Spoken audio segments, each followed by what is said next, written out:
Welcome to the InfoWars Nightly News. I'm David Knight. It's Thursday, August 21st, 2014, and here are our top stories. Tonight, a special operations team is shocked to be deployed in America. Then, would you trust your safety to a robot driver? And ISIS promises to kill more Westerners. That's next on the InfoWars Nightly News. But America knows the answer. Record gun purchases, people digging in. Anybody that's got a head on their shoulders is working to try to fix things politically. Well, underscoring the importance of citizen journalists and alternative media is the fact that we now see, because they're on the site, we now see the tactics and the operation of the police there in Ferguson that we would not get from the mainstream media. Of course, I'm talking about, in particular, this video of Officer F Yourself that went viral, that we had the story on yesterday. He has now been suspended indefinitely. But look at the way that Reuters reports this. They say that he was suspended indefinitely on Wednesday. The incident, of course, just before midnight on Tuesday, they say no one was hurt in the gun-pointing confrontation. No one was hurt. So it's okay. We could just suspend him now because he was a little bit over the top. No, what he did was multiple accounts of criminal assault with a deadly weapon. That's what he did. He was threatening people verbally. He was threatening to shoot them and pointing a weapon at them. This is something that cannot be tolerated from people who are supposedly professionally trained. And yet that very same day, on Tuesday, in the Washington Post, we had a man who is an instructor, a professor of Homeland Security at Colorado Tech University, an officer of the LA Police Department for 17 years, write an op-ed piece on the Washington Post, and here's the title: "I'm a cop. If you don't want to get hurt, don't challenge me." That's his wording. And listen to what he says. He really doubled down on what this officer was doing. This officer basically didn't have much vocabulary except just F yourself while he's pointing a rifle at everybody. But where it really starts is with the trainers, the Homeland Security trainers at the universities, at the police academies, trained by the federal government for this new rules of engagement with the American citizens, treating them as if they are wartime enemies. Listen to what he says. He says, in the overwhelming majority of cases, it's not cops, but the people they stop who can prevent detentions from turning into tragedies. Really, see, the cops are never wrong. It's always you. Even if you're peacefully sleeping at home and a SWAT team breaks in, kicks down the door of your house, and then when you react, think it's a home invasion and shoot you, that's your fault. You shouldn't have tried to defend yourself. You should have known better. And he says, I can't tell you how many times I've withstood curses, screaming, tantrums, aggressive and menacing encroachments on my safety zone. Menacing encroachments on my safety zone. Doesn't that describe what Officer F Yourself was doing? He was menacing people that were not doing anything. And of course, as I mentioned, that story would not get out if we didn't have people standing up for their free speech and their freedom of the press rights. And he says, of course, outright challenges to his authority. You don't have the authority to do that. You don't have the authority to commit criminal assault against people who are doing nothing but standing in a peaceful demonstration filming you. Now, this is what he says in his own words. Here is the bottom line. If you don't want to get shot, tased, pepper sprayed, struck with a baton, or thrown to the ground, just do what I tell you. I am the law. I am Judge Dredd. He didn't say that, but let's go back to his quote. That's essentially what he is saying. He says, don't argue with me. Don't call me names. Don't tell me that I can't stop you. Don't say I'm a racist pig. Don't threaten that you'll sue me or take away my badge. Don't scream at me that you pay my salary, which of course we do. And listen to this. He says, don't even think, and he emphasizes that with italics. He says, don't even think of aggressively walking toward me. There you go.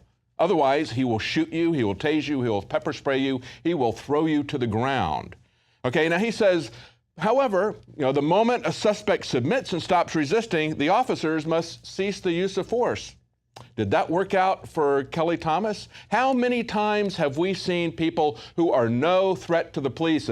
As you look at this Rodney King beating, on and on and on, we see this pattern of behavior. We can't cover every one of these that happen. We would do nothing but cover that story if all we did was talk about the police beatings of people who are no longer a threat to the police and they continue to beat them mercilessly.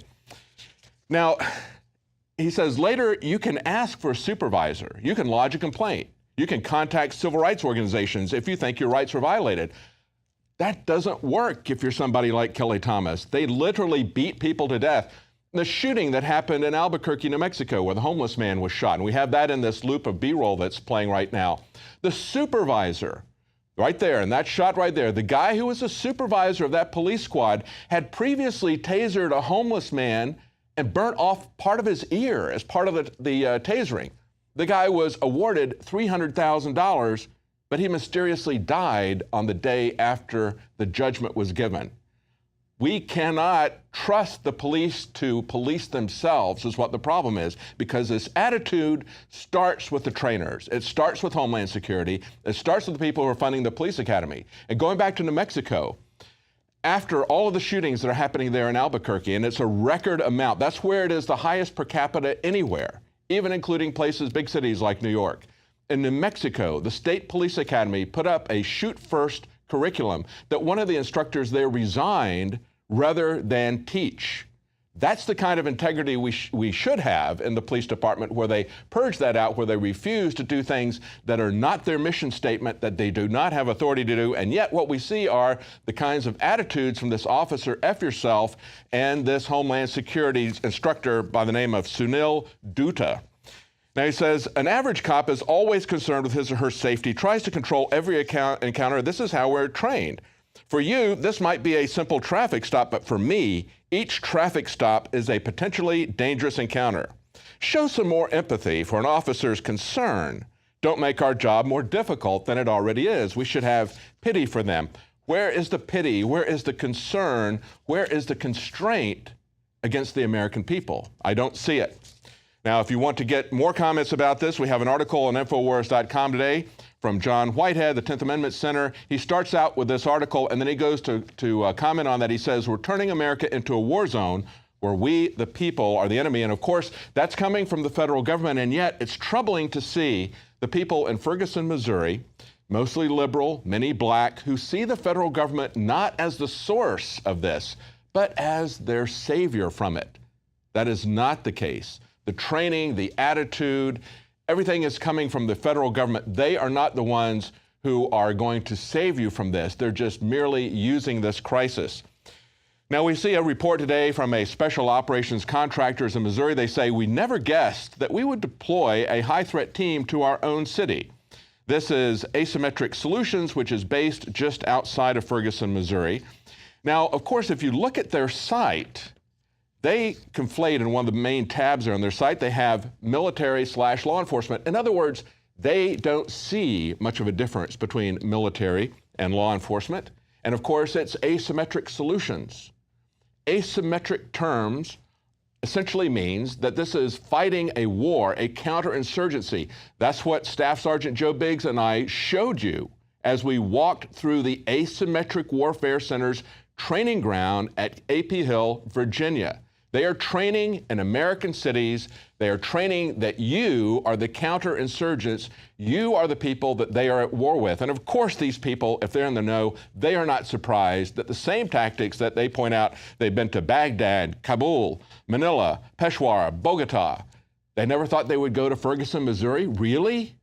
When they train for that, they have a facility to train law enforcement as well as the military in those precise techniques. So nobody is really surprised. They're just kind of blowing their horn, in my opinion. Alex Jones here to tell you about how you can help spread liberty worldwide while also enjoying what I have found to be the best tasting 100% organic coffee on the planet. For more than a decade, my favorite coffee has come from the high mountains of southern Mexico, where the Chiapas farmers grow their unique shade-grown Arabica beans. We have now managed to secure these sought-after beans in a highly customized blend. Discover and try a bag of the Patriot Blend 100% organic coffee at InfoWarsLife.com. This coffee gives you a long, smooth pick-me-up for hours without the headaches and heartburn that so many other coffees give me personally. Hands down, this is my favorite coffee, and it's taken us years to secure connections directly to the Chiapas Mexican farmers. Drop by the site today, order a bag or two, and I don't think you're going to be disappointed. Available in original or with our immune support infusion blend. You will be supporting a free press, all the while enjoying a truly great tasting cup of my favorite coffee. Available at InfoWarsLife.com.